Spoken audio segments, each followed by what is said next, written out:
Yo.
Interesting. I don't know what's going on here.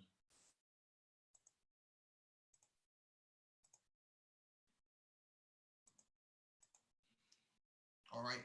Yeah, just wanted to chop it up real quick about the CA. I'm not sure why I can't find Paul Bryant's email. He sent out an email.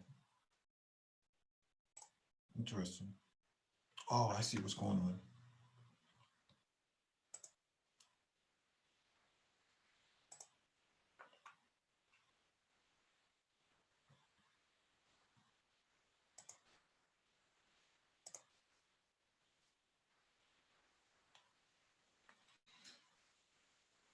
I see what's going on. Okay. All right.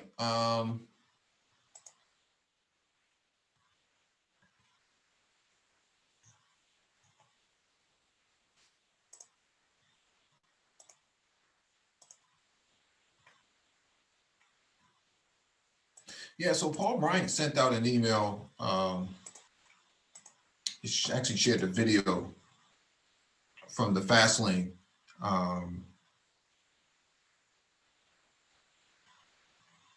And I thought the title was pretty interesting because it talked about the Corvette should really scare Ferrari, Porsche, and McLaren. And I'm not going to play the whole thing because I don't want to get flagged. I thought this was interesting. It was a very interesting review of, I guess, the overview of the car itself. I don't know if it's a full review because they didn't give any negative press about it. But what was said about the C8 was essentially that the head designer said that they took a Porsche 911, a McLaren MP412C, the 12C series, and they took the Ferrari 458 apart and actually looked over it, tooth to nail, to try to get an understanding of what they were going up against. However, they came up, I consider the Corvette a monstrosity from a aesthetic standpoint, man. I don't understand the scoop. I don't understand this, the mismatch of the front end and the rear end, the tail lights and all that stuff. I thought that it was pretty weird of a design, but that's just my perspective. I think what I was looking at was the base package and not the Z51. The Z51 does look good, but not that much for me to actually justify paying Z51 prices. Yeah, I'm still kind of out to lunch on the base, the way that it looks like that right there. Yeah, it looks like a, it looks like a, it looks very cabriolet-ish kind of right there. But dude, in GT3 race trim, holy shit, I love it. I don't love it like that, but in GT3 race trim, man, I love it. That Z, what's the Z package back there? Z51. Yeah, I mean, that looks more like what the base package should look like. But the GT3 race car, though, damn, you make no mistake about that. Right. I mean, I do agree that there's something to be desired. They've definitely left some room for improvement as far as subsequent model refreshes and the success of C9 at some point in the future. But again, at that price that you're paying for a mid-engine rear-wheel drive 8-cylinder, approaching 500 horsepower, I think it still is a value even in base trim. The rear aesthetics, again, that's a point of contention for me. But I think that the issue was that they understood the gravity of transitioning from front engine to rear wheel drive. I mean, to mid engine architecture, and they felt as though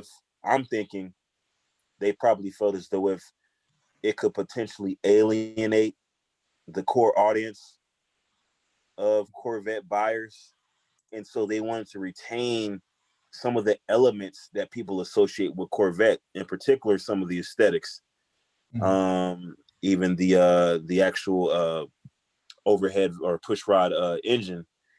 They retained that as well, so it's not to stray too far from the beaten path, just for the actual returning customers. Now, I think that subsequent models, however long will be in the combustion engine phase, I think that they can actually have a little bit more latitude as far as some of the design elements, even go as far as the actual engine itself. So I think they kind of just played it safe this go around. Although, again, the rear aesthetics is a point of contention. Yeah. I'd be interested in seeing what some of the third-party vendors do in terms of body kits. Liberty Walk, I think they have one out already. The Tie City edition. Not Con. I forget the name of the company now. But basically, I think it's still too early in the phase to kind of throw the baby out with the bathwater in terms of the design. I do like the Z51 package. It says as shown, $78,000. Yeah. Mike, this is a brand new mid-engine rear-wheel drive car. We got to really put that in perspective and ask ourselves, what are the comparables? You're not going to have a mid-engine rear-wheel drive 8-cylinder car anywhere near that price range, and so I think that's the key element there. I don't think 8-cylinder is a big deal, though. And, Porsche sells 6-cylinder cars, the last 30, 40 years, and no one seems to complain about that. So, and you keep hating on that turbocharged 4-cylinder hybrid, man. I mean, personally, and I'm definitely the Porsche has carved out a niche for itself, and it's established itself, even in the absence of two of the cylinders that the Corvette has. But I think that what makes the Porsche unique is that it's also horizontally opposed, flat six. So it's not like it's like a V6, so there is something unique to be said about that engine configuration, even though it's only 6 cylinders. So that lends to some of the appeal as well. But when we're talking about 8 cylinders, I mean there is a contingency of car aficionados that that would prefer additional cylinders over the absence thereof. Only in America. Even in the presence of turbocharged. Well, I mean, you look at some of these other countries. I mean, there's other factors at play that influences people's decisions as far as what type of engine configuration. You have those strict European regulations, and then you see the trajectory of those European regulations. In Singapore, you have some of these heavy taxes involved with engines with larger displacements. So, I mean, there's so many other factors involved.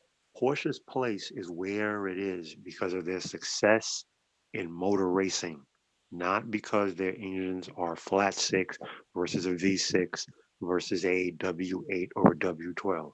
People don't buy Porsches for the engine configuration. They buy it because of its That's it. success in That's not what I'm racing. saying at all. That's not what I'm saying at all. But what I'm saying is that people do look at things like that. They look at, number of cylinders because, I mean, there's obviously a contingency of people, which can't be denied, of people that would prefer an 8-cylinder if they could have a 12-cylinder. That for some people that would be even more so.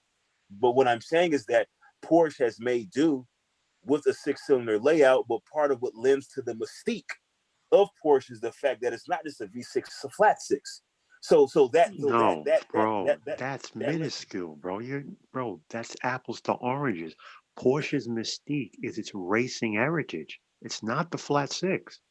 It's not the flat six, bro. It's the racing heritage. There's various components, Paul Bryant. It's not just one thing. I actually go through Porsche forums, like people that actually only buy Porsches. And when the actual Cayenne came out with the 6-cylinder power plant, there was chatter of perhaps a 6-cylinder making its way into the 911. And there were people on those forums in an absolute uproar because of the fact that that there was even a thought of a V6 going into a Porsche. So people were mad just the fact when it went from air cooled to water cooled. So yeah, I mean, yeah, racing plays a role. Point. I see your point. A lot of people that own Porsches don't actually drive their Porsches on the track. A lot of people like there's a lot of people that I work with that have Porsches, and that's their daily driver.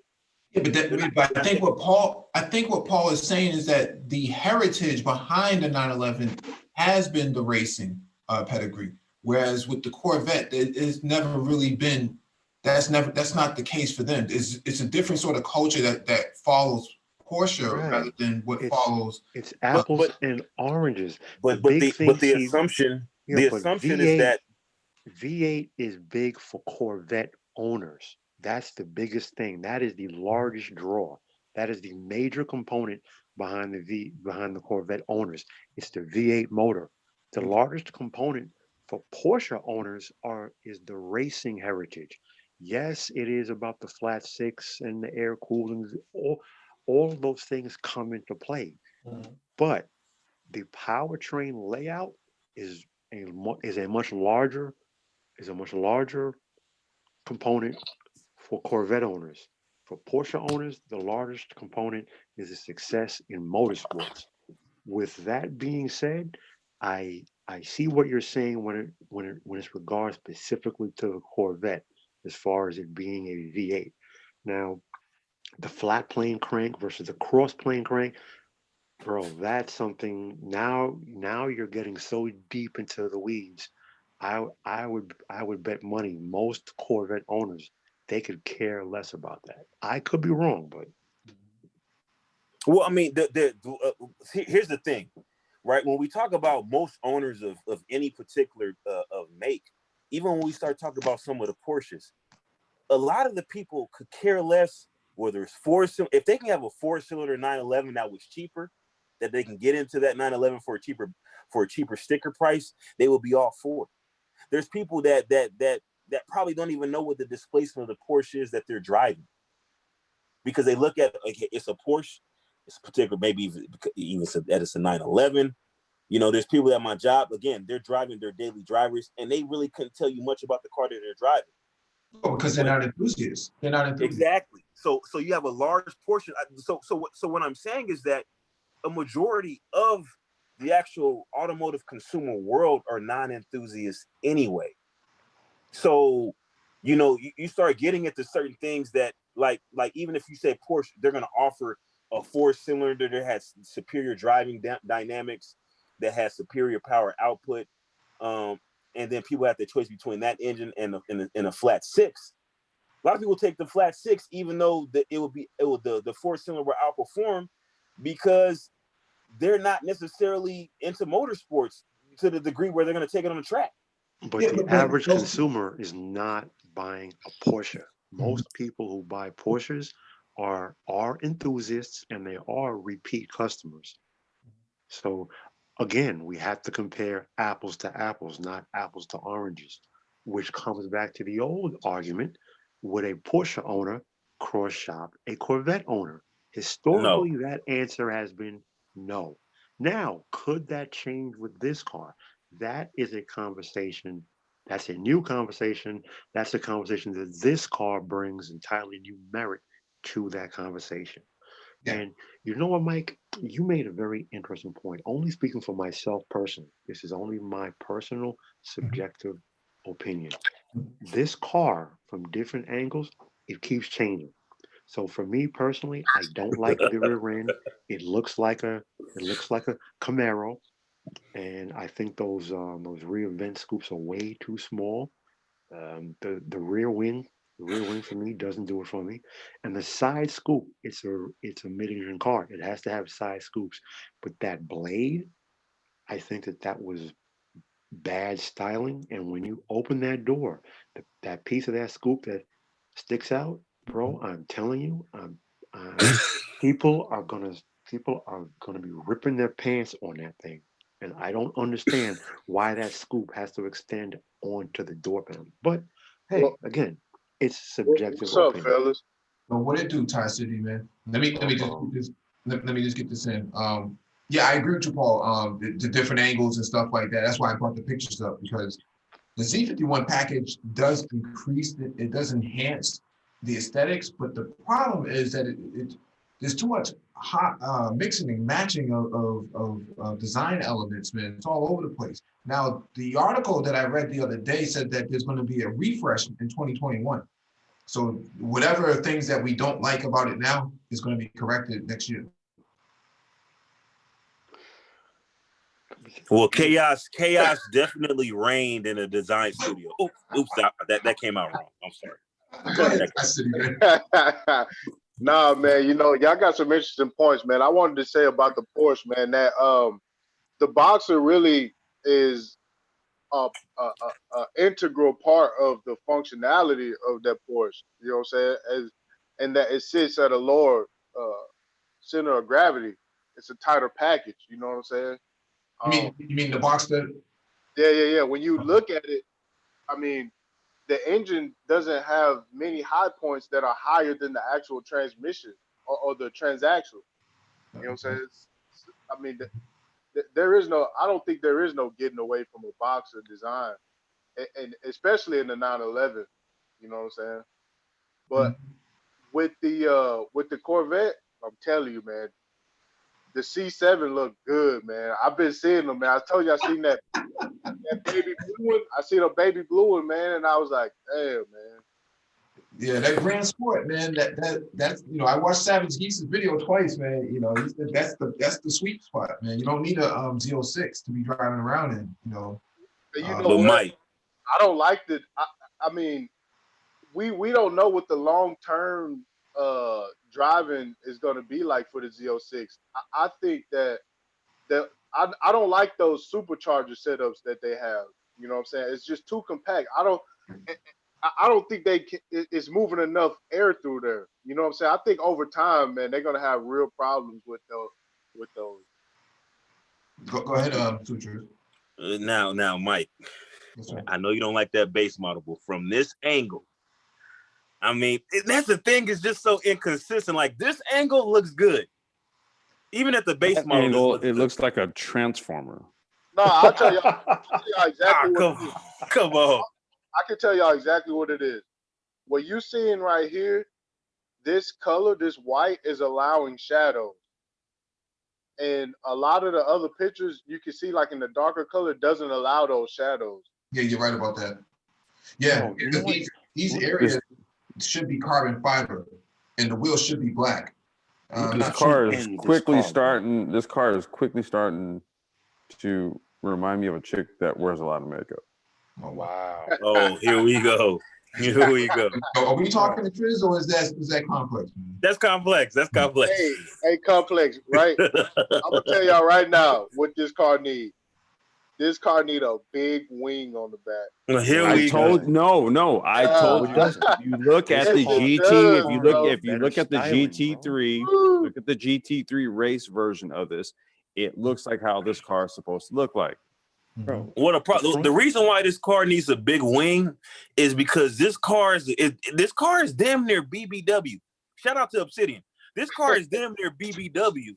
I mean, the hips is so wide in the back, and it doesn't even taper inward. Like I don't know what the hell is going on in Porsche, but Porsche has mastered 911 aesthetics. Like it's the same car year over year from an appearance wise, but it's like it just keeps evolving. They're able to sell that car over and over again, and it never gets old. Bro, Go ahead, going back to the article that I sent Mike, that Yeah. look at this car, right? So the front end looks like a McLaren. Look at the roof line from the B pillar to the C pillar. It reminds you of a 488. The Yep. high haunches also reminds you of a 488. But you look from the back, it looks like a Camaro. But if you look at it straight from the side, it looks like it's trying to be a 911. But you look at the front, it looks like it's trying to be a McLaren. And if you look at the cars that the engineer said that they bought and they took apart, Yep. every single one of those cars. So you see, they style a piece of one car, a piece of another car, a piece of another car, and they mashed it all together and spat this thing out. What I'm telling Paul, you, the more Bryant, let me gosh. let me paint this picture for you, Paul Bryant, because remember when I said that this car looked like it had been designed 10 years ago, and they just go back to the other picture real quick, because I want Paul Bryant to see this, right? They look like they designed the car 10 years ago, and it was like something like, like they didn't get the go ahead for. It was like kind of like a design experiment. Then they finally got the green light. Like, oh, we gotta bring this product to the market. And so they basically rehashed the design that they had from 10 years ago and just massaged it a little bit. So Nah, that's not the case, Trent. Well, hold on. I'm looking at this angle. Looking at this angle, I want you guys to envision not the 488, but the 430. Look at Nah, the Trent. They took apart. They specifically said in the video that they took apart the 458, the McLaren 12C, and the Porsche 911. So, but that's from an engineering standpoint. But I'm talking about from an aesthetic. I'm talking about from an aesthetic and an engineering standpoint. That's what they were going for. They specifically said that in the video. Well, it looks like it looked like they took design elements from an old Ferrari F430, maybe even a 360 Modena. No, this is all. Yeah, this that is roof all line, yeah. Bro. No, this is all 458. Bro. This is all 458 right here. Yep. Man, That's I'm telling you, That's those the window Italia, shapes. dude. Look, that whole front end right there is the Italia. Yeah, exactly. What I'm looking at is more like the cabin area, the shape of the windows and the roof line, bro. That is 360 Medina. Now the front, y'all, the front, y'all do got a, you know what I'm saying? Y'all got a point. But Ty, the 360 Modena, the F430 Scuderia, the 458 Italia, and the 488 Pista, the A pillar, the B pillar, and the C pillar, it hasn't changed in 20 years. Well, that's what I'm saying right here. It hasn't changed. Okay, but the rear haunches, that's why when I look at this thing, I see the specific three cars that the engineer said they bought and they tore down. I see the MP412C, the 911, and the 488. Look at it. You can clearly see it's three different cars mashed into one. I mean, y'all see 488. I see 430. 458. That's 458. It needs a big wide wing across the back of that motherfucker, man. It's almost naked looking, man. It needs a redesign already. This car is dated, and it hasn't even hit the market yet. I don't think so. I don't think it's dated. No, I kind of agree. He's right. He's right in that the car needs to be refreshed, but they said it won't be refreshed until 2021. Well, I mean, you know what? They don't have to refresh it because there's already plenty of buyers for it as is. So I mean, hey, their marketing team. It's I been mean, anticipated, but to your point that it looks dated is because it's based off of dated vehicles, right? Right. yeah. Look, I'm gonna make this point, right? So I was looking at the C7. The C7 is attractive. Oh, now it Last, is. listen. No. Hey, wait. A week ago, right? And I'm gonna come out and say this, dude. I stared at an Acura NSX in person, Mhm. and that motherfucker is striking. Yeah, it is. It's way better in person. Yeah. I don't know why. I got on my phone. I started looking at pictures of them on my phone. I wasn't feeling it, but in person, that car is hard. Yeah. You know why it's so hard? Because it's a lot smaller in person than it is on photos.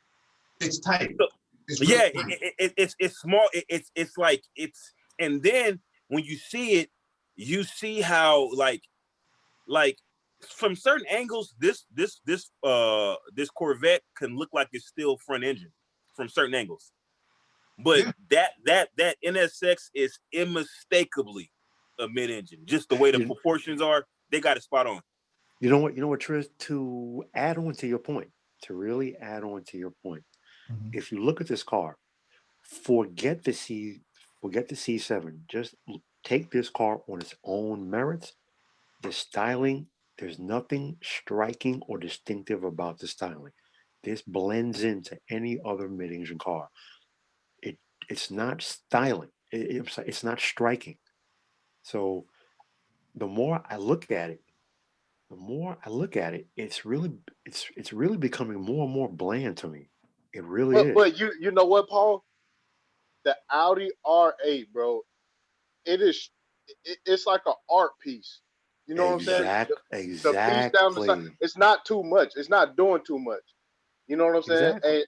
And I like the R8. I'm starting to That is a appreciate that striking styling too. design. Yeah. Well, you know what? Let's be honest here, and damn, it really pains me to say this. I mean, I haven't seen it in person, man. That's why I'm not. You know what I'm saying? I ain't jumping out the window, man. That NSX changed my mind. I'm like, damn, man. Oh, I never seen one. well, That's a hard car, man. It's expensive, but it's a hard car to pass up. And when you really compare it to the 911 and the R8, man, that's a hard body car, man. Especially in that blue. That blue is no joke, man. It's everybody's. I mean, like when you look at era for era, Mm-hmm. right? And you say we're gonna look at Japanese, German, American, Italian. Mm-hmm.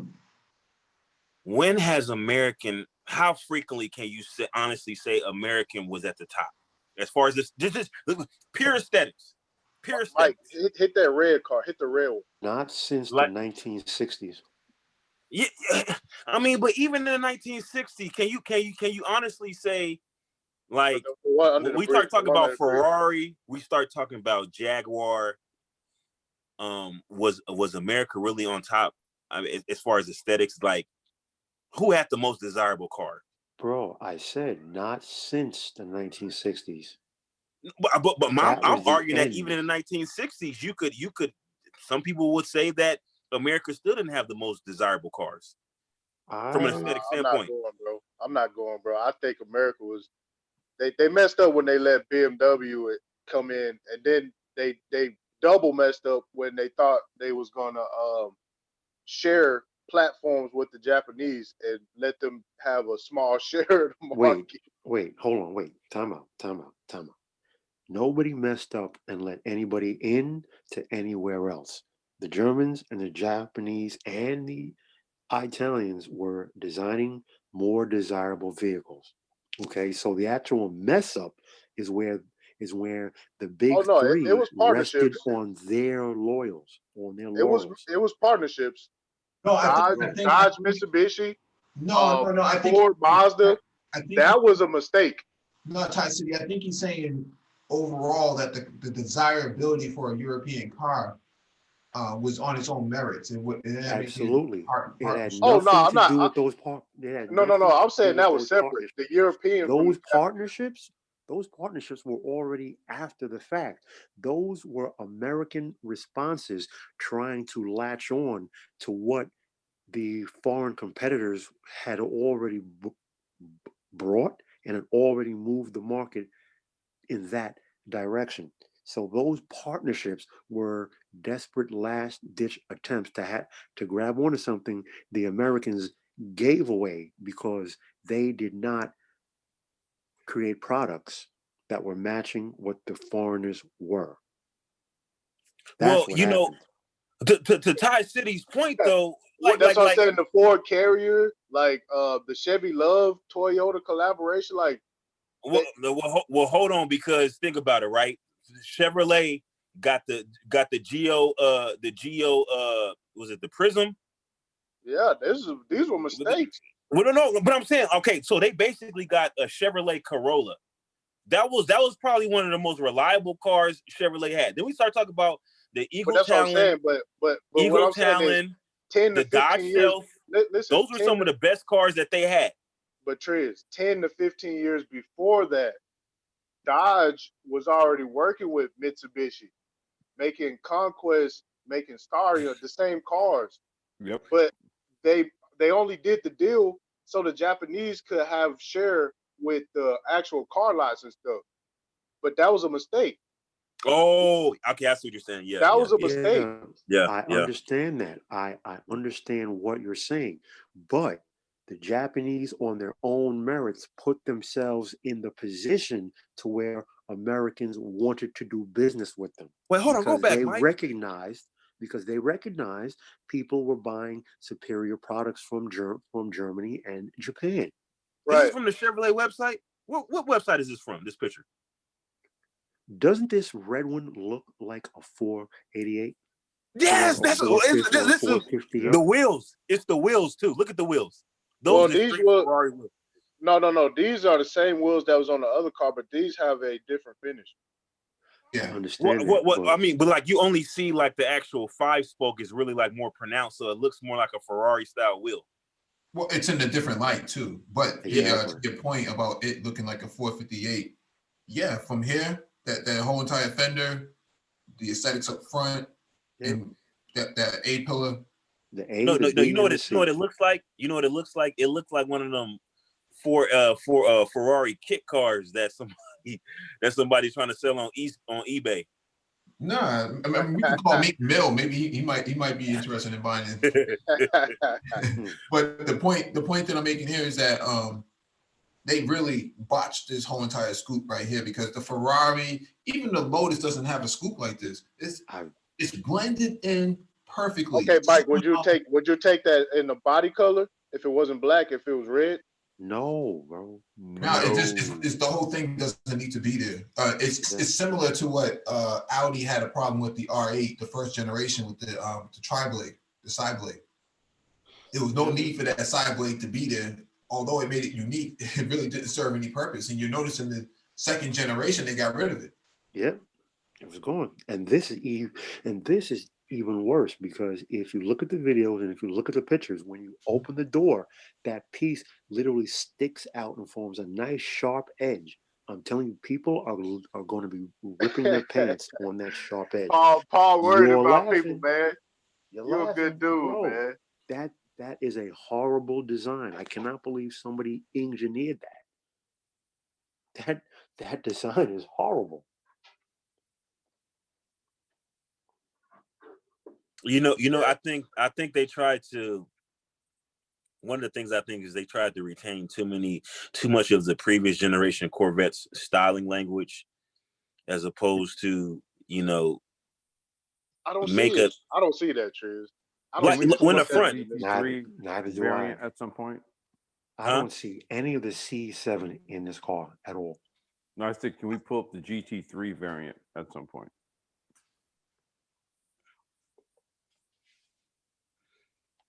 We don't have to do it right this second. Oh, Complex, I got some smoke for you, bro. Come on, man. You talking about a 4-cylinder hybrid in the Corvette? You know that's not. No, I'm not talking about in a Corvette. Okay. No, not in a Corvette.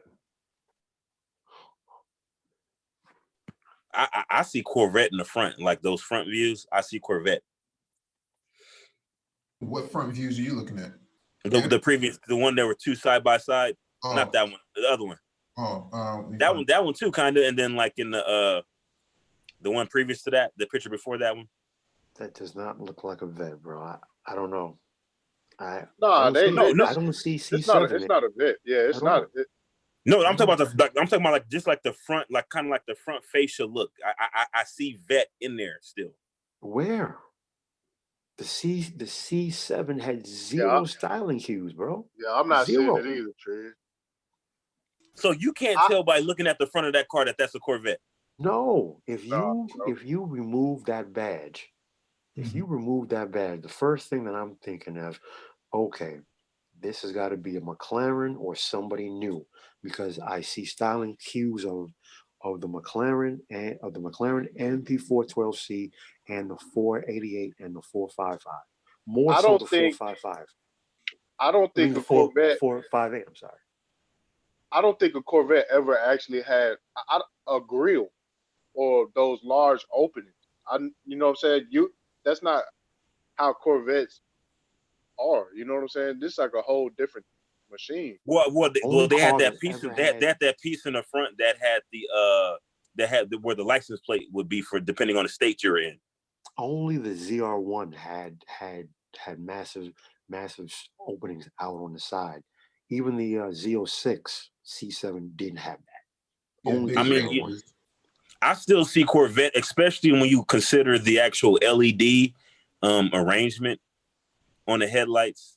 Dude, I don't like that, man. I know a lot of I see car makers Corvette. starting to do that, but I don't think it's for like a headlight design that goes further back. I don't like it. Yeah. But Triz, there's no C7 elements in it.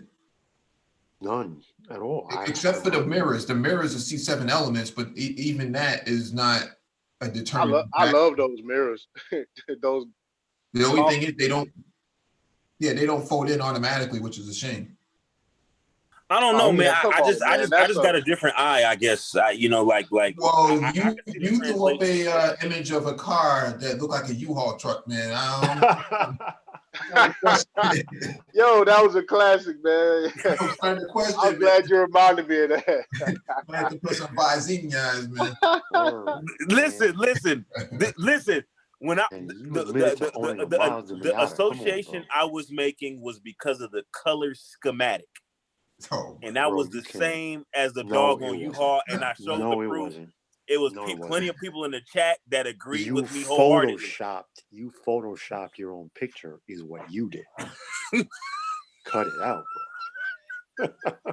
The livery, the U-Haul livery. Livery. Wow. The U-Haul livery. And the rear end of this U-Haul car shit. rear end of this car looks like a Chevy Camaro. Oh From shit. every angle, that's a Chevy Camaro. Oh, don't do that, Paul. Come on, man. No, It he's does. right. He's right. The lights are basically a Chevy Camaro, but they're sequential though. I guess if that floats your boat. I can appreciate that, but that rear end looks like a Chevy Camaro. Yeah, it's It's a Chevy Camaro. No, I'm saying the car itself and just in general, all the hodgepodge of different designs, man. It's really biracial, man. That's an interesting way to put it. Yeah, I would say that this is more hey, Mike, you made a good point. No, Mike made a good point. SYSGM. Oh my God, I'm done. I'm so done. Hey, but you know I'm what? so fucking done. I wonder where this is going to be at with the R8. No, the R8 is done, man. The R8 is done. R8's going electric, so it doesn't even matter at that point. No, but what it would be compared to is 911 all the way. So that's the only competitor it's going to be in its class. 911 Turbo? No, just 911 Carrera.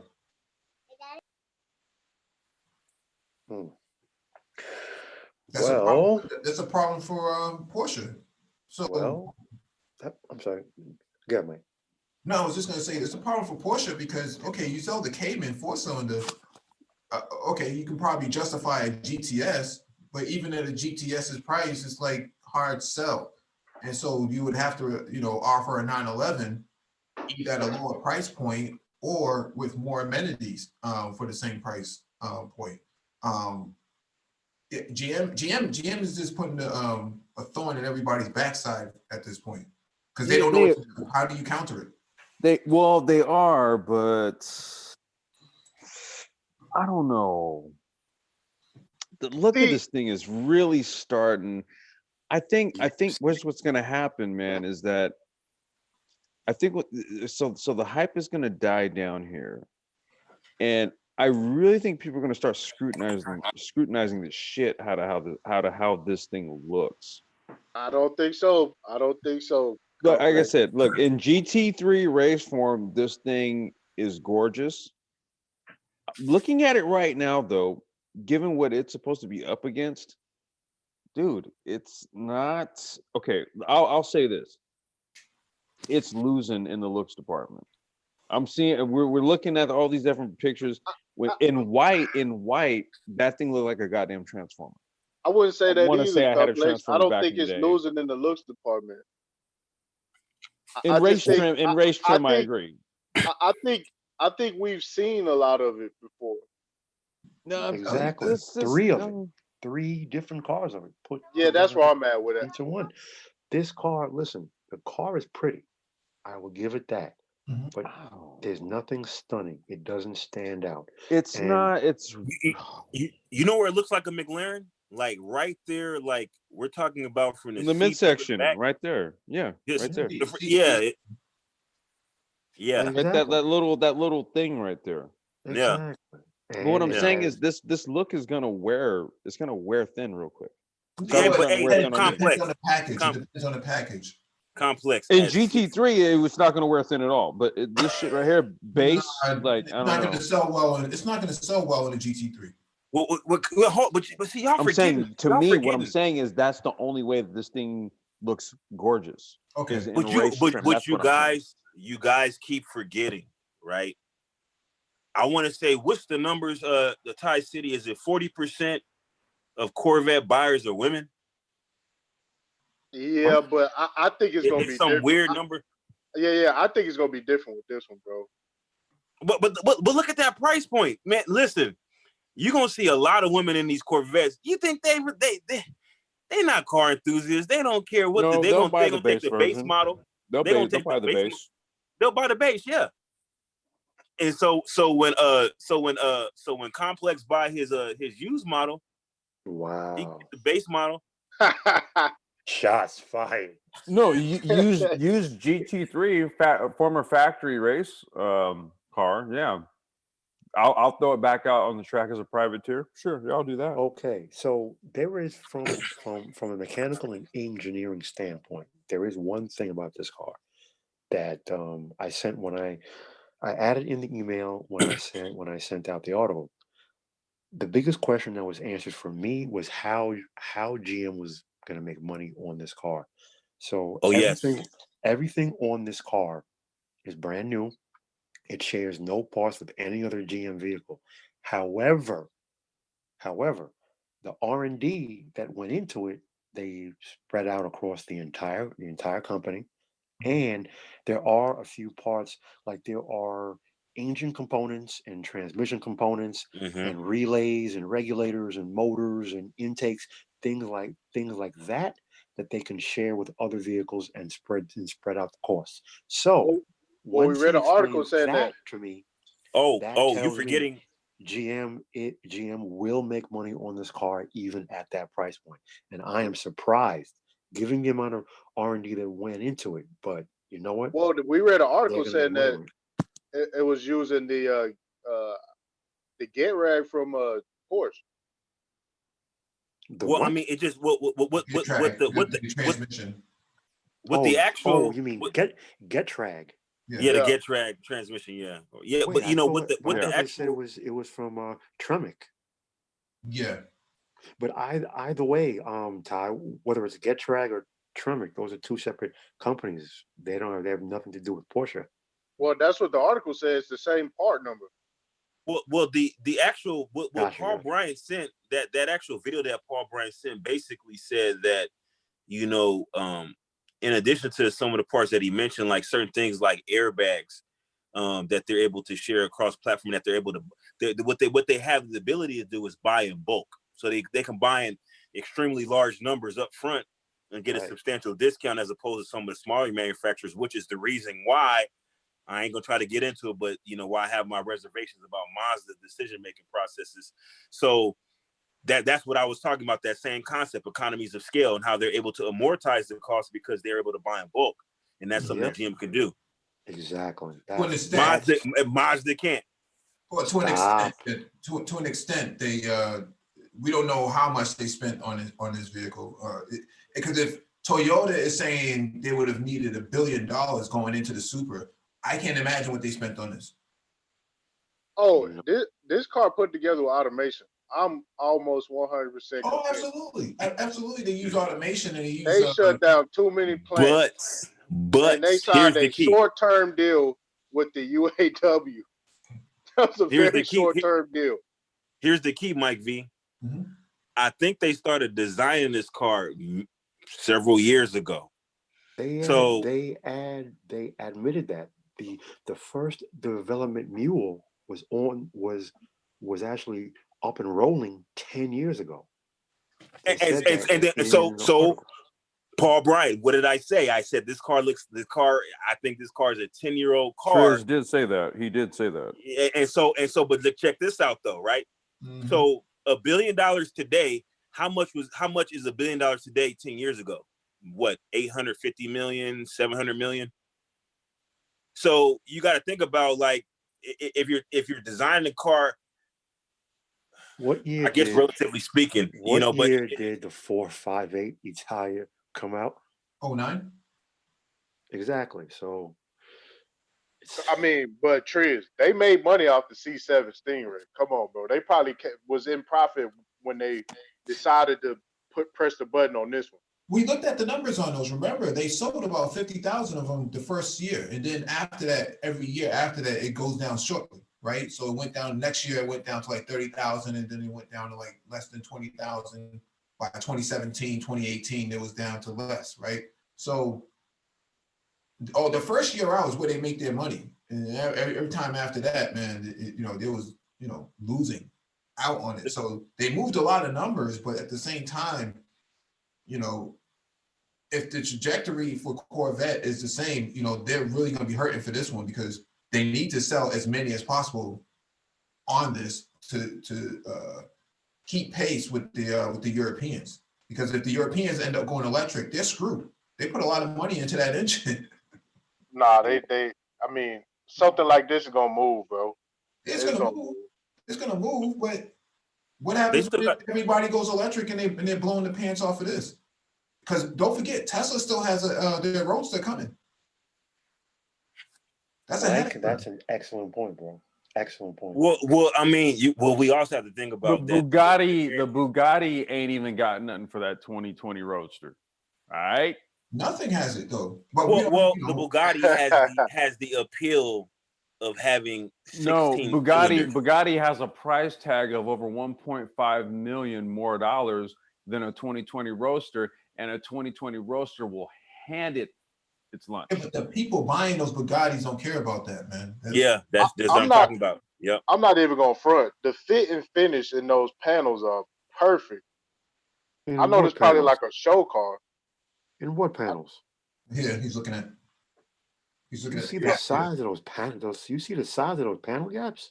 Oh, here go Paul Bryant with here you go, go, man. Come on, bro. Here we go. No, that's what I'm looking at. No, they're not. Those are pretty tight, bro. Those things don't look. They don't look good. What? They don't look. No, they don't look beveled. Crazy. They don't look beveled, dude. You're supposed to bevel the damn things. So what it is that it makes more of a overlap effect. It's kind of like when you seat a valve. When you Ty, when you lap valves. Yeah, why do you lap valves? So that the valve overlaps onto the seat. right? It's the same concept supposed to happen with panel lines. Yeah, I It's see what you're supposed to saying, be bevel. It's actually supposed to be wedged a little bit so that it kind of forms a seal. That dude, I shouldn't see panel gaps that wide. Look how That's pronounced not a it is in wide that panel picture. gap. Yes, it. Oh, Shit. Okay. you know what? That's You know not a what? wide panel gap, bro. You know what? Listen, you I have been think- Show me institutionalized. a tighter one. You have been What car institutionalized will to have tighter? American vehicles. I What will leave it car Okay. will have? Let's find Put- a car with tighter panel gap. What about this? What about this gap right here? Oh, no. No, look, let me tell you something.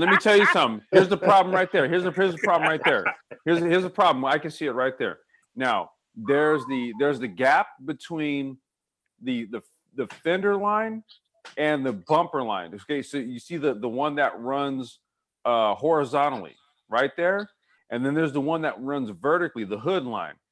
Those are different size gaps. There you go. Your gaps are supposed to be symmetric across the whole entire fucking car. There Show you me go. what car will have which car will have tighter ones. Dude, this one has mismatch gaps. I just pointed it out. The gaps, dude, seriously, the gaps are supposed to be the same distance across the whole entire car. You get so I mad. just at me pointed when I out point- right when there. Nah, point that out. I just asked a question. And I bro, you already know the answer to the question. Do I really have to say it? Really? No, but Paul brought up a point. Paul brought up a point that when the door opens, that your pants might get snagged on you. I don't know, Paul, man. This looks like it's pretty, flushed in. Have you seen the pictures and the video of the door open? That piece that looks flushed in, it sticks way out from the door on both sides. But it's smooth though. It's what? It's smooth. Like the edges are smooth. Bro, Yeah, but Hey, there's like a V on it too. pull up Wait. any picture and These any panels video are with the these doors open. fiberglass panels too? Yeah, I think here that's fiberglass. Okay. This is fiberglass. So I think Fiberglass metal. and not carbon fiber? Oh, come on. No, you don't get carbon. No, what I'm saying is the body. body. The body is fiberglass too, right? It I don't shouldn't think be. so. No, It's it's supposed not. to be aluminum. It's 2020. No, it's not. Nah, No, the hood is aluminum, but I think some of the other places are definitely carbon composite, if I remember correctly. Carbon fiber. Huh? Carbon fiber. Carbon fiber, not carbon composite. Same difference. Same thing. Well, I Same thought thing. carbon composite was like an overlay over a substrate other than carbon fiber. Yeah. So you have the carbon fiber, you like overlay it over carbon something. fiber. No. So here's the thing, right? So what it is it's going to be two different applications. The carbon fiber itself is a weave, right? Now you can shape carbon fiber by layer into something, or what you do is you take the weave and you wrap it around, say like a foam. Okay. So what that does is so like a lot of people that make like winglets, for example, little winglets and stuff that run off the side of the bumper or something, right? What they do is they take it. That's not all carbon fiber. What they do is they mold a piece of foam, right? That's going to fit that shape, that contour. And what you could usually do is just kind of either CNC it out into shape, or you can print it. And then what you do is you're just going to layer a sheet of carbon fiber over it, epoxy it, and then stick it in a vacuum bag. And you're going to suck the vacuum bag. And what's going to do is it's going to form mold it to the shape of the foam. And then that's how you. So there's going to be different ways you use carbon fiber. You can use it as individual layers or sheets, and then use an epoxy resin to stiffen it, or you can use something like a foam layer and wrap it around it, and then that's what gives you more of like I said, a lot of dudes that run like carbon fiber winglets and shit like that, all those different little winglets and all that, that's what they do, man. They just form the pieces out and then they just wrap carbon fiber around it to strengthen it. Oh, well, you make it seem like it's I guess like a lace front or something. It's That's kind of like basically what it is, man. it is like a lace front for race cars. Yeah, definitely. Yeah. I mean, Paul Ryan, Fucking shit, dude. what do you think about this emblem right here? Oh my god. Look how gapped it is right here, Oh. Paul. Oh fuck. Bro, you already know what it is, bro. I don't even have to say it at this point. Chevy just keeps proving my point. U.S. auto manufacturers just keep proving my point. It's not hate. It's what it is. Oh, can we talk about this the interior? Oh no. Well, hold on, but slow it down. If you had a car from any other manufacturer that was mid-engine and V8, how much would it cost? Will you stop? Come on. What is this? Cut it Buick out. beige? Is that Stop. what that is? Buick Stop. beige? Cut it out. You know what? This is no different than the 911's base model setup. That looks like that. No, looks that like color. that The color is a little bit different. That looks like that plastic shit that Paul keeps talking about, though. But it's leather. It's actual leather. It's all leather. It's leather and carbon fiber. If you look at the video that Paul sent, they really go into detail about that. I think that really probably the best video. Oh, okay, man. That's I guess it's just I don't like it, man. I just It's just the actual.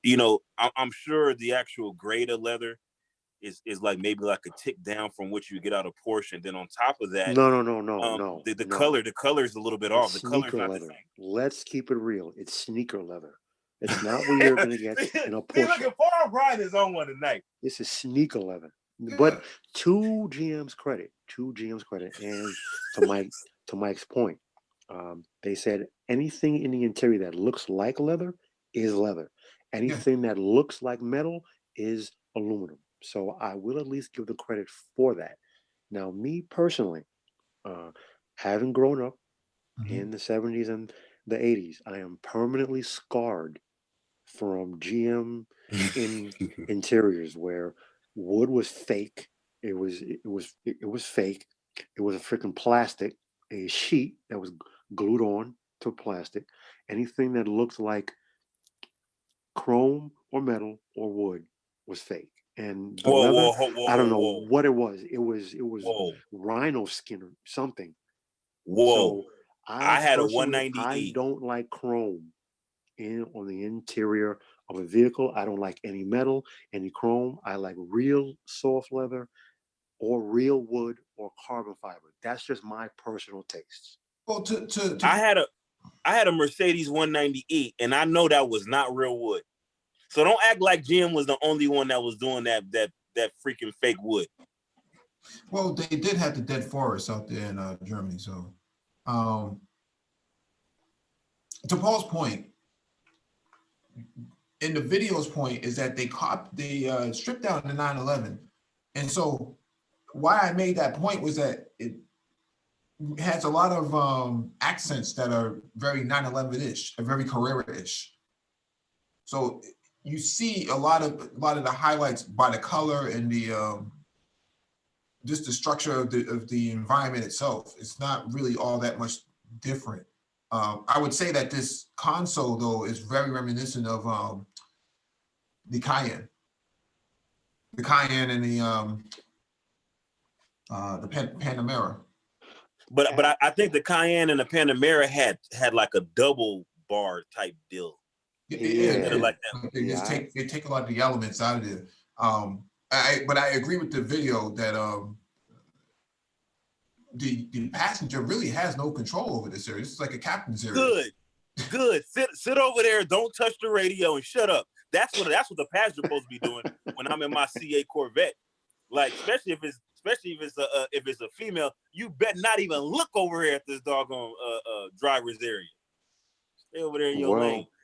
Listen, just because you are non-select and you don't have the best of the best to choose from, because you aren't getting shows, okay? I don't know what to tell you. You got to step your Dom game up. You know what it is? Oh my God. You know what it is? I can't believe we're doing this right now. I gotta give me some tuxedos and an ascot.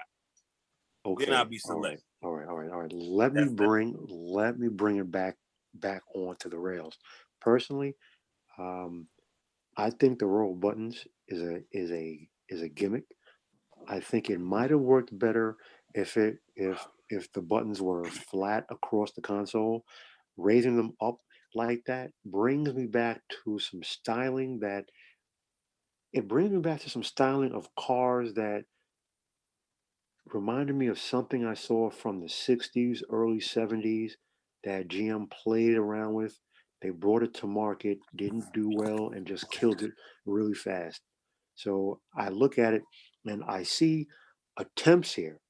I see styling attempts to bring the interior European. I appreciate that. I think that I give them a B for effort overall. I think it just once again points out to what I have to beat that dead horse again. American car companies are always 10 years behind what the Germans and the Japanese are doing. Well, I mean, I think, I think it's acceptable. It's an acceptable interior. Yeah. But the buttons, I do agree with you. I think you can go back maybe to the Tucker, in the Yes. 1940s. Yep. I think they probably borrowed some elements from there. We know that car was advanced for its time, so.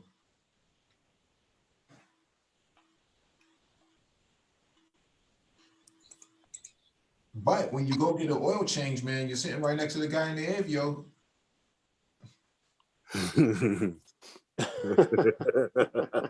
GT3, please. Now, does the fact that it does not have a manual transmission deter you from buying it? Who, me personally? Anybody? Yeah, personally, it is a disappointment. I'm not gonna lie. Like I like a manual transmission sports car. But the fact that it is now okay, I'll put it like this: if it was like if they had retained a front engine rear wheel drive architecture, then there wouldn't be a compelling factor for me to get one. Mm-hmm. But the fact that it is mid engine is like that's like a more compelling factor, even though it is a automatic transmission. I'm not saying that the automatic transmission isn't good. I mean, I'm sure it shifts very quickly, probably faster than I could shift with a manual. But I like the engagement. I just love, shifting my own gears. I love interacting with that clutch pedal. Just having driven a motorcycle for so long, I just love that direct connection. Hey, So it is a That disappointment. that looks Mike? better. That looks better with the black. Yeah, I was gonna say that. I was gonna say, don't bite my head off, but I'm kind of liking this color combo here. Mm-hmm. Personally, Yeah, it looks a lot better. That Corvette, you talking about a biracial Corvette. Now the Corvette got vitiligo. This fucking asshole. Oh, Jesus this Christ. What is this, the Beagle version right here? Oh, Nah, man. Let's move on, Facus. No, what was it? What were you saying, Paul? No, what I was saying was that you know how I feel about manual transmissions, but you know what? Of all car companies, Ferrari led the charge to do away with manual transmission. So you know what? It is what it is. At this point, I'm not even phased anymore. It's like, you know what? I've accepted it. I'm not happy with it. I'll never be happy with it, but there's nothing that I can do about it. So yeah. It is what it is. I think, like I'm of the same mind as Mike. It's acceptable, but I think that the center console, it's a gimmick. But I don't hate it. I don't dislike it. It's acceptable. I just think it's a gimmick. Well, you know what? I think that it will be hard for somebody like we talked earlier about cross shoppers. Mm-hmm. I think it's going to be a hard sell for somebody who's accustomed to driving a Porsche to try to go from driving a Porsche to driving a Corvette. Just Porsche, based on the Porsche owners historically do not cross shop a Porsche with a Vet. No, they don't. But the people who are on the fence about a sports car, they will be cross shopping the C8 with other things. I would agree with that. Yeah, those are the guys who are going to get lost in the sauce when it comes to looking. So the magazines are going to hype this thing up out the wazoo. All the car vloggers are going to hype this thing up. Now, what you said the magazines are gonna hype this up. This guy. No, man. To be on a serious note, man, it's going to leave a lot of people polarized because, yeah, 911 is freaking what 90 plus grand coming out the gate. Well, The base, the Carrera. yeah. If the C8 is fully a Z51 package fully loaded is 25 grand less, how do you rationalize that? You know, if you're going into that, you're on the fence, you're not really a car enthusiast, you're just now coming out, you know, you got your Bitcoin and all that stuff, and here you have a C8 that's pretty much everything that the 911 can be, you know. I mean, McLaren is not even in this bracket at this point. They're not even looking in the same bracket. But the closest thing to it is a 911. You know, but it could potentially cannibalize a future brand loyalist, and what I mean by that is somebody who is quote unquote rising up the ranks, and maybe like their income is on its ascension, and so it gets to the point where okay. They're not able to buy a Porsche 911. Well, maybe they had thought about buying a Porsche 911 at some point. Mhm. They're like, yeah, one day I get a Porsche, but then now you have this proposition of a C8 that's mid-engine that has those exotic car proportions and it has that that appeal. And so now they're like, okay, well, I'm at the income where I can afford a $60,000 car. And I can't afford a $90,000 car, but I can afford a $60,000, maybe $70,000 car. And so now this actual, C8 comes on the radar. And so now they buy that first C8 and now they become a kind of a Corvette guy. And so now the next car, they're more likely to buy another Corvette, and so that can affect, from that particular standpoint, somebody who might have at one point became a 911 type guy. Typically, when they own these vets, man, they own them for a very extended period of time. I mean, the C8 might be something different, but GM Financial is pretty good at financing people GM vehicles. So even with a low credit score, these guys are going to be in these cars. So I mean, whether or not they wrap themselves around a pole is a different story. That's usually seems to be the case, low credit score wrapped around a pole. They all seem to have correlation. So, well, the argument is that the C8 doesn't drive like the conventional mid-engine rear-wheel drive car. It doesn't have that snap oversteer that most people associate with a high-powered mid-engine car. So maybe whoa. Time out. Snap oversteer. Mid-engine car. No. Rear engine cars, not mid-engine cars. yeah, he's right about that. No. What I'm saying, no. This is what the one of the actual commentators said specifically. They spoke of snap oversteer mid-engine car that and they referenced a couple of particular models of cars that were mid-engine. That person misspoke. So no. They actually mentioned a couple of mid-engine cars. They specifically said, oh, well, this car, and then they said like maybe like 2 or 3 cars, and they talked about how there's like that that point when they're like when you're in a turn, or you're applying throttle and they misspoke, brother. They misspoke. I know what video you're saying. No, I know the article that you're referring to, but they misspoke because trust me, people in Cayman GT4, they're not snap oversteering anything. It's a misquote because they get it from the old 911s, for whatever exactly reason, and then they apply it to mid-engine cars too. And rear engine, mid-engine, it's not the same. It's the characteristics are not the same. Completely different. Rear engine cars used to be very highly susceptible to snap oversteer under throttle load, not mid-engine cars. Mhm. Huge difference. So that person was mistaken. But it does have two trunks, right? And so now that's a selling point for GM, right? I don't think that Porsche can make that claim, and which is unfortunate. But you know, But Porsche, the Porsche 911 has like a rear back seat that most people don't sit in, but that's additional storage capacity that the Corvette doesn't have. I don't know if you can stick these golf clubs in there, man. Huh? You're not putting golf clubs in. You're not putting golf clubs behind the front seats of your Porsche 911. That's Yeah. not going down. Yeah, I don't think that's going to go down like that. So, so it's a selling point. Like I said, it's a very polarizing car, man, and it's hard. Porsche has a work cut out for them, man. How do you address this? How do you provide more incentives? Do you give away a members only 911 jacket or something? I don't know. I don't know how you entice people to not look at it. You know what I think the answer is? See, Porsche would be it would be a disservice for Porsche to lower their price point.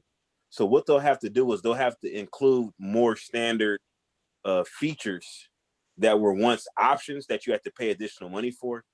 Include that in the base model to make it just that much more appealing. And That further, is never gonna happen, bro. No. You don't think so? Never gonna happen. No, Mm. they might give you a coffee mug or something like that. Yeah, that's about it. Yeah, they give you some accessories, right? Some accessories that you can take home. Maybe like a calendar or something like that with different. Yeah, but lowering prices, that's never gonna happen, bro. No. I didn't say lower prices. I said they will be at a disservice to lower prices. So instead of lowering prices, the features that were once like little tack on add-ons and stuff like that, little option type stuff, Right. you include that. I understand your point, but doing that has the net effect of lowering prices, because the reason why those are options and add-ons is so they can charge more money on top of the already high price. So they're not going to do that.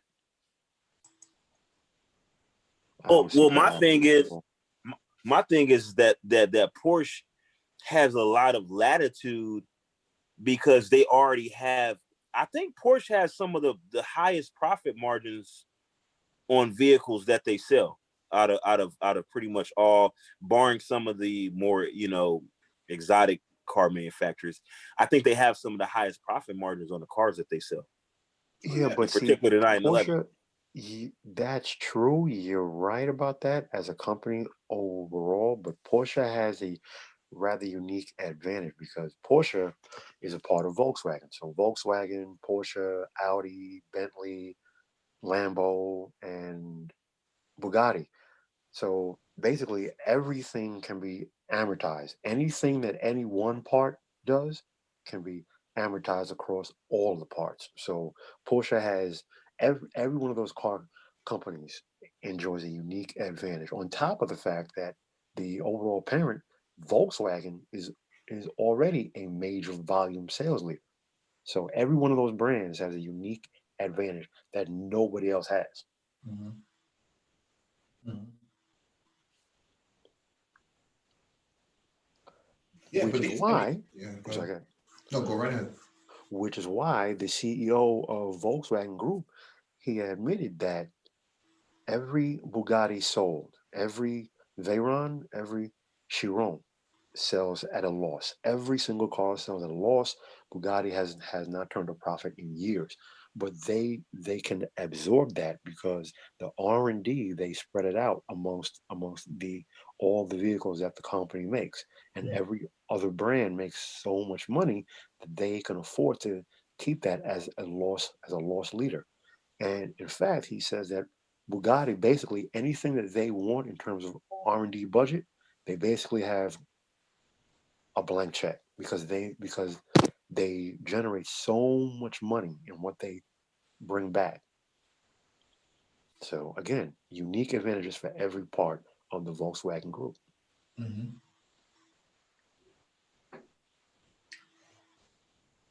Yeah, same thing with Bentley.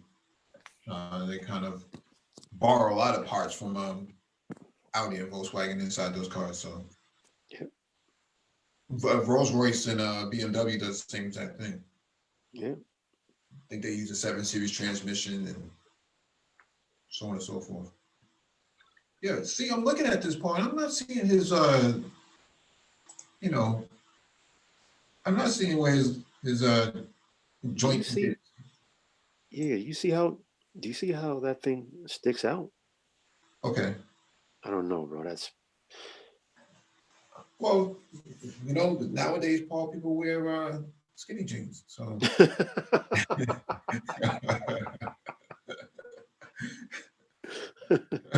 that's not the case for those guys. So it is a concern, though. But it's no different than the guys who you know, they go to McDonald's.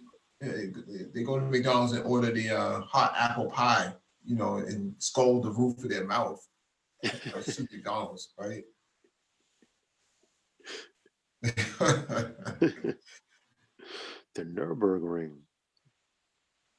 I don't know. The video we saw initially when everything was going around the track, it was really tail happy, and I was like, I don't know, man. Yeah, I don't know. I still want to see what it does. Yeah, but you know, Top City's gone now. Went to sleep. But why don't we show a GT3 version of that thing? Because they don't make a GT3 version. What are you talking about? Look up. You can't buy a GT3 C8. If you run a race team, you can. Yeah, but that's not the consumer, right?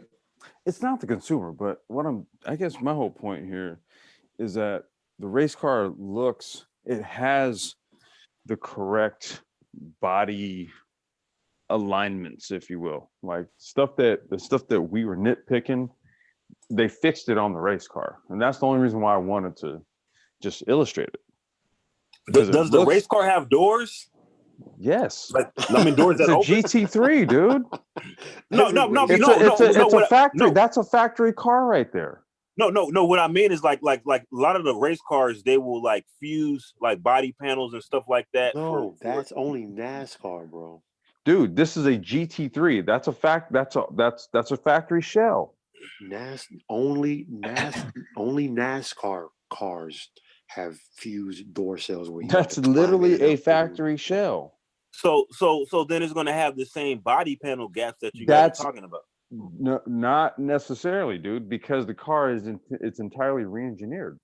Mm-hmm. So the body panels a lot of them are gonna be carbon fiber, but they're created off the same molds. So they have the same form and everything. It's just that they're carbon fiber. So you can improve the lines and everything, and which of course you're gonna need for aerodynamic purposes. But this is what I'm saying. Look at this version of it.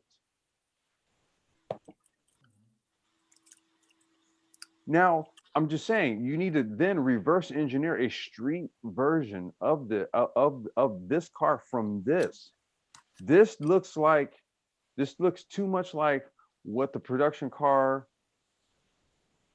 This doesn't look like this doesn't look based off of the production car, and that's a production shell. This is my whole point. Well, that'll be a good start for a Z06. Well, this is what I'm saying. You got to get something, dude, that looks closer to something like this. Look, when you look at a C7 race car, look at the C7 GT3 versus the road going version. There, Paul, correct me if I'm wrong. You don't see that much distinction. No, Z06. The C7 GT3 Corvette, the road going version, and then the GT3 version. Oh, you mean the C7R? Yeah, that's what I meant. C7R. Yeah. If you look at the road going version versus the race version of those two, you see way more semblance. When you look at the production Corvette C8 and the race version, I see your point. I do see your point, because if you look at a C7 and a C7R, they look very, very close. They don't look that much apart. They really don't. They really, really don't. The differences really look barely. lightly cosmetic outside of the massive rear wing and the front splitter. Whereas if you look at the road going C8 and the C8R, the C8R really looks like a different car. It looks like a much better looking vehicle. This is what I mean, man. I do see your point. That's why I'm kind of torn, because I'm like, dude, the oh, sorry, here, just, I'm like the GT3, dude, I can't get over that thing. I was watching it on track doing test laps at Sebring, and I was just like, I'm sold. And then I look at the production version, like, what the hell is that? You know what? I see your point. The hood, the front end, Look at it. the entire front clip, Look at it. the front different. quarter, the That front is quarter different. panel. I'm sorry. Yeah, Mike. No, I was just saying that's different. Mhm. Yeah, all of that is different. What I'm saying here is that this isn't going to be production. It's That's not, no. Like, it's not, that's not going to be production. What I'm saying here is that if this, it's just like you said, dude, if you look at the stock Corvette and you look at that right there, they look like two different cars. When you look at the previous generation of Corvette, if you put the street version and the GT3 version together, they look like the same damn car. Look at these two C7Rs. The only difference between the C7R and the ZR1 is the side skirts, and I'd say the rear diffuser, and of course the spoiler. Everything else is the ZR1. In fact, the wing on the ZR1 is just as high. It just looks different. The C7R just has the wide body kit. That is pretty much the same car with just a wide body kit. This is Paul. You know, look, we're race car guys, right? Mhm. Trying to tell you here, you gotta start at the race variant and go down, work your way down. That's where you get. They call it race pedigree. Yes, and it's funny you say that, because as one racing guy to another racing guy, looking at the pedigree and the success that the Corvette racing team had with the C6 and the C7, why the R&D for the C8 looks like they started with the road car first and didn't even think about the C8R. It's like, all right, well, we'll just throw on a wing on it and give it a front clip. I don't know. That's just kind of what stands out to me.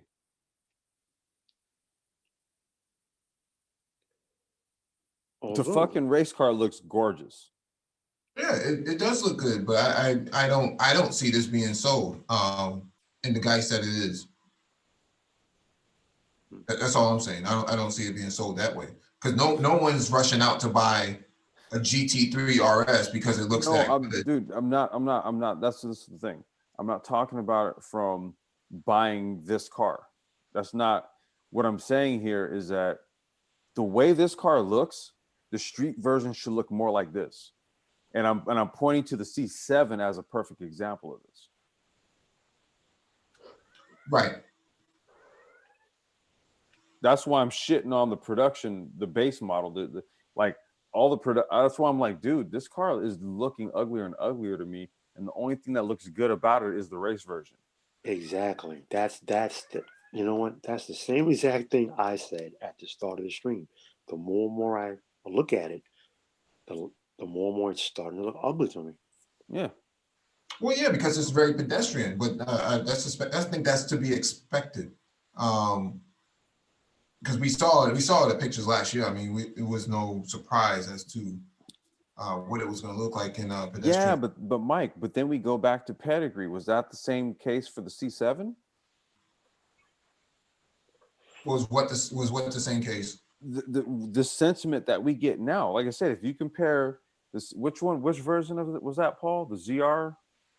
The ZR1. If you put that one and then you put the GT3 race car next to each other, the C7R, you don't see much of a difference. And what I'm saying is when you do the same comparison with the new C8, it's a big difference. Yeah, but you're comparing a base model to a race car. No, I'm talking about you take the what was the C7 variant again? The road going version? The road going version was either the ZR1. Z06 or the ZR1. It's a ZR1. ZR1. No, actually, the road going version was the Z06. The ZR1 wasn't out yet when the C7R was first introduced. Okay, whichever the top of the line road going version is, right? So take the C8 top equivalent. of the line road going version is the ZR1. Okay, take the C8 equivalent of today and put it next to this car that you're looking at right here. They do not. They don't match. Okay, well the only thing that I would say to that is GM has not released or at least announced a C8 ZR1 or Z06 yet, so we well, then I'll reserve. Look like. I'll reserve for right now. Then. Yeah, but that's my major knock on the C8 right now. Say that again, Paul. I was just gonna say I agree with what Complex just said. Okay, now look at this angle right here, right?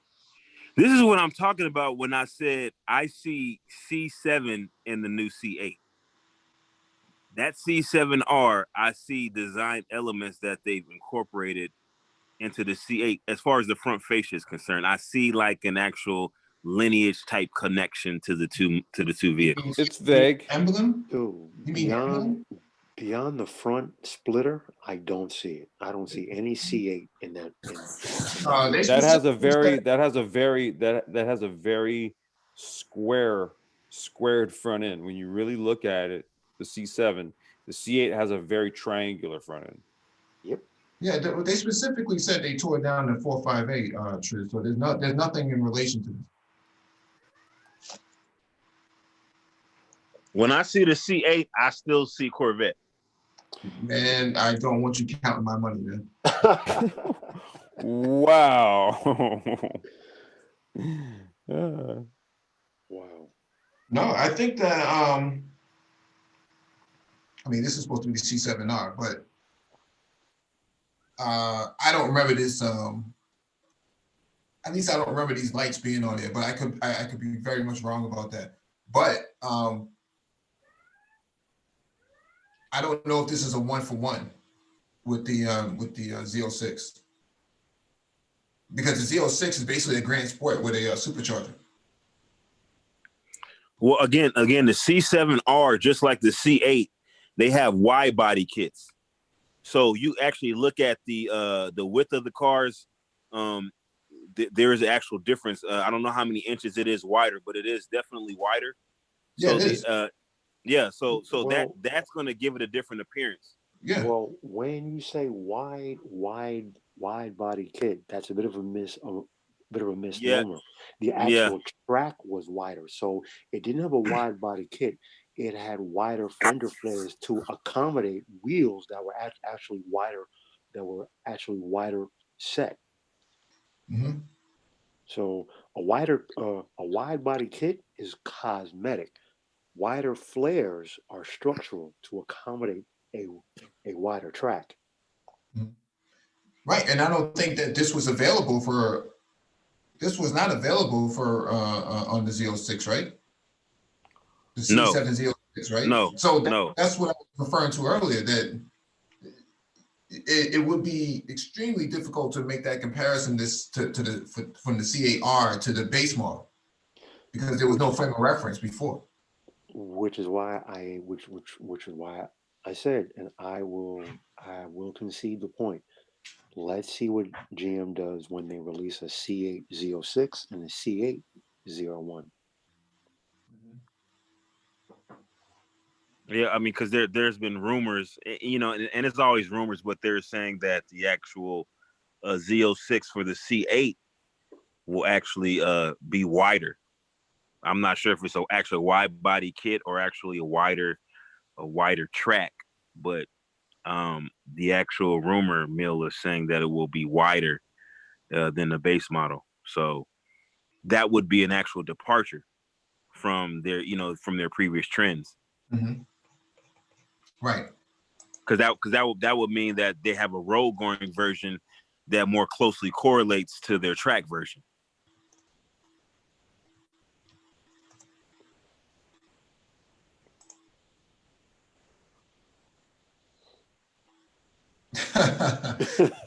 I always laugh at this. They're always trying to copy Porsche the GT2s and the GT3 RSs, man. Yeah. The ventilation. Same exact thing. Find that to be funny because it doesn't even fit. No, my good.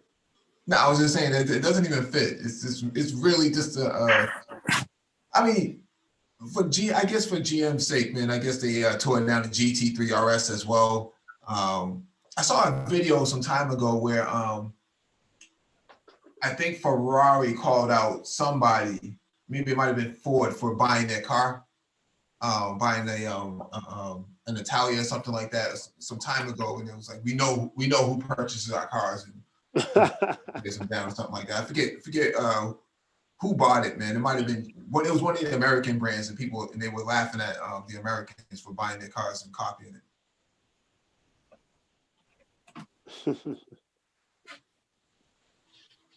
No, it makes sense though. I mean, what this wing is supposed to do, I don't know. But all of this is not what Americans don't buy cars like this, man. All of these canards and extended clips and stuff like that. It's not the way Americans buy their Corvettes, man.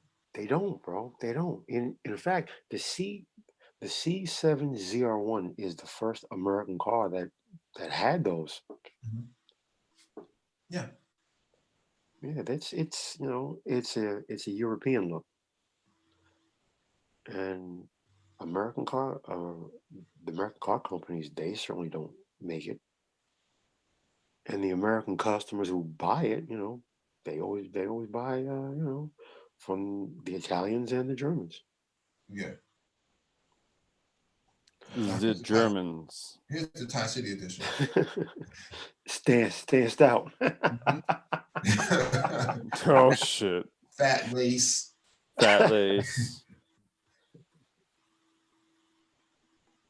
You see that silver one that was above it? That was terrible. Oh yeah. What is that? That looked like a Razzie body kit, or maybe a Stillen. Nah, West. You know what that is, bro? Especially the wing, the Enzo Ferrari FXX. Yeah. That's yeah. I see it now. Yep. But the front end, they really butchered the front. Stick side looks weird. A hood-mounted air scoop, bro. That is the Enzo Ferrari FXX. Well, I mean, in all fairness, Paul Bryan, there's been several mid-engine cars that have had a actual roof scoop.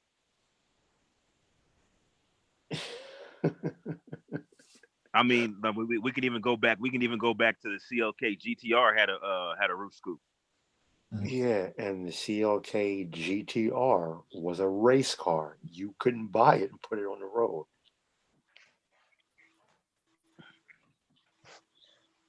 Hennessy? Oh my God. Must be drinking some Hennessy. Exactly. That dude. Oh my God. If you think he's the white version of Umar Johnson. Oh yeah. Straight up scammer. What do I have to do? Oh, go to let's see if I can find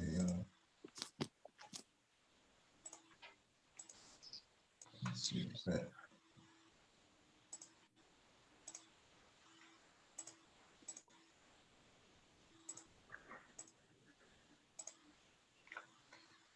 All right.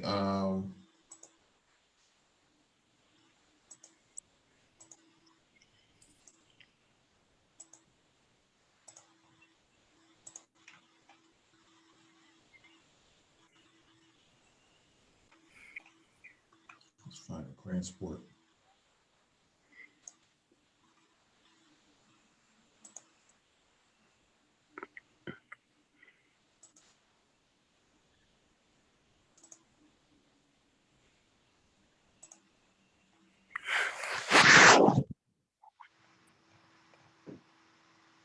Okay, so what are we looking at here?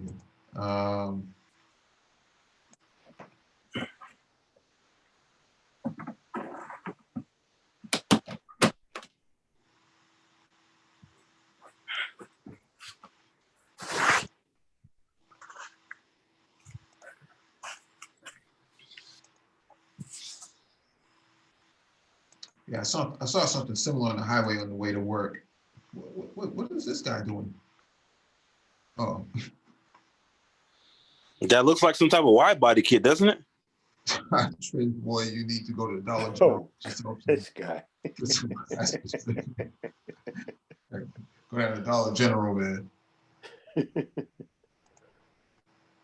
I definitely like these, but let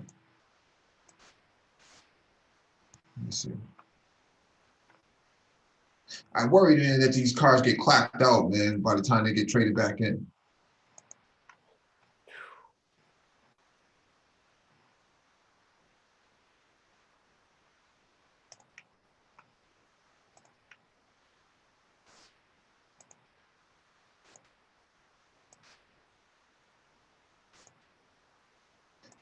Not a fan of this, man.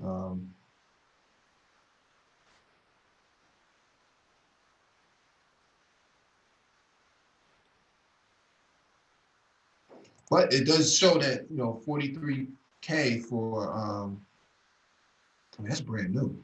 It's not even used. At least to my knowledge, it doesn't look used. My perception doesn't look used at all.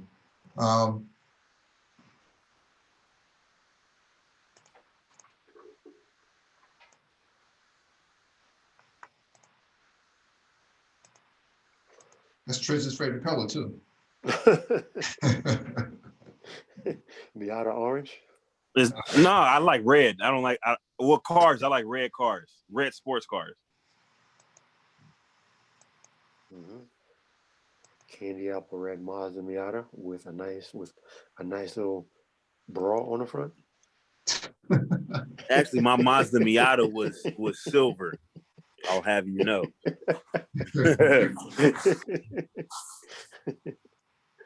Yeah, they're starting to come down, man.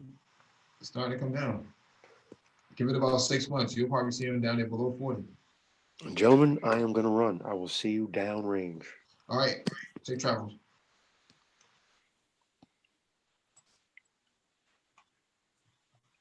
So my question is how much can the prices drop on the new models, and GM still make a? Oh yeah, yeah. Those are already discounted, Triz, by 10 grand. Well, I mean, and this is before the C8 drops. What happens when the C8 drops? I mean, how much are we looking? Like, what's the eventuality? By the time the C8 drops, they probably won't have any warranty left on it, so you're gonna have to take it as is. Because remember, those cars, despite the fact that they're new, the warranty starts ticking on them after a certain amount of time.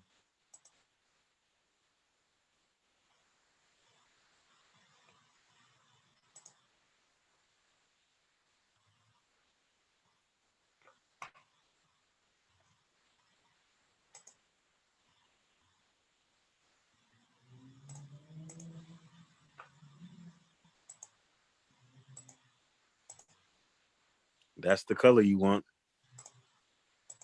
That's the color. Yeah, it is a nice color. Well, that's the I want to say it was the C4, the C4 Grand Sport, the that colorway where it was blue with the black rims and a white stripe down the middle. Mm-hmm. That was the colorway. I wouldn't mind having a old C4 Grand Sport. I was never a fan of the C4s or the C5s. I didn't find the vets appealing until the C6. Well, you know what? I didn't find them really appealing that much, but then as I've gotten older, and I see them as like it kind of has like a nostalgia type feel to it. Mhm.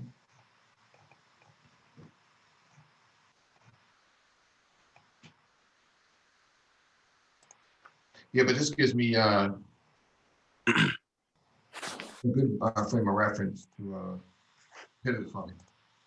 And see that's the color right there. And the C4s talk about horrible interior. Yeah. We're talking about absolutely atrocious. C5s too. C5s were horrific looking interior in those things. I don't know what they were thinking. I mean, tons of hard plastic in the C4, tons of it.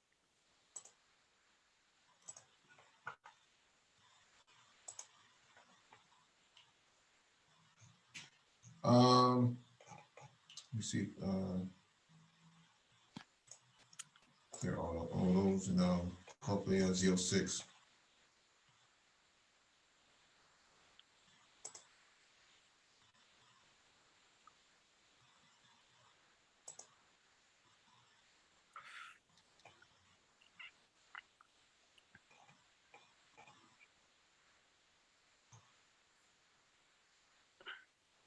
Yeah, these are I think this is bullshit right here.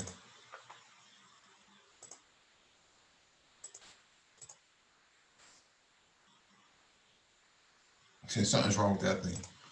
No, thank you. Yeah, that price is just too low. How many miles was on it? 20. Was it 6,000? 6,000? Mm-hmm. Oh yeah, something's wrong with it.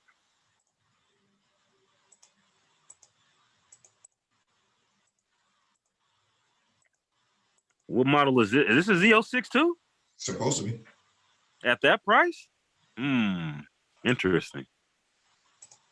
Is that that might be the oil from the car that's underneath it? Just about to say that. I was saying in my head, like, I don't know what's going on up in here, man.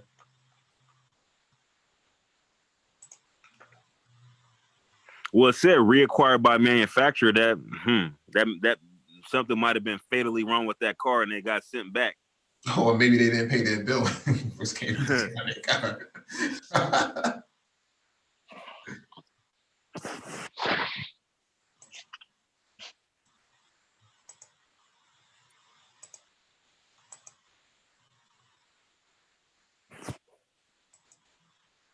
That's a lot Hey, of buck. so like go back to that previous. So we see here a McLaren. No, the McLaren and the McLaren and the Corvette side by side. So I'm guessing this owner is definitely going to be getting the C8 to replace this C7 he's trying to get rid of. Maybe, maybe, man. I do think that it's actually a pretty good car, though. I'm not gonna lie, that does look good, man. Yeah, that's the Stormtrooper look with the white with the black. Yeah.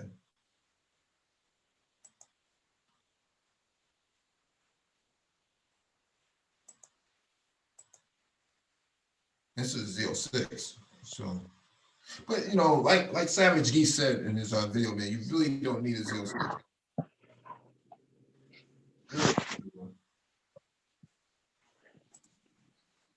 I think you do just fine, with the Grand Sport. Has more than enough power.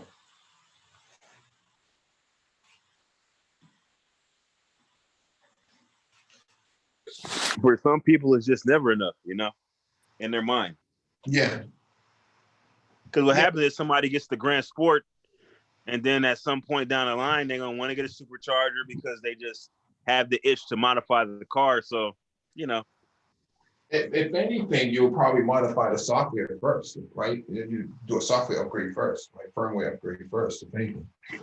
Well, I mean, it depends on what type of person you are, because like traditionally, like when I used to, like when I bought my my Mustang, and then when I bought my my motorcycles, like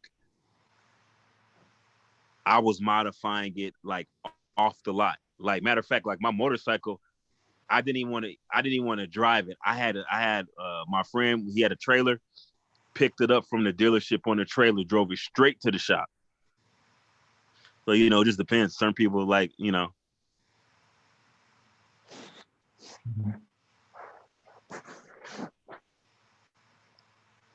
Yeah, let me shut this down and get out of here because this is supposed to be a quick chat anyway. So I will get with you all tomorrow for Black Tech Talk. Shalom.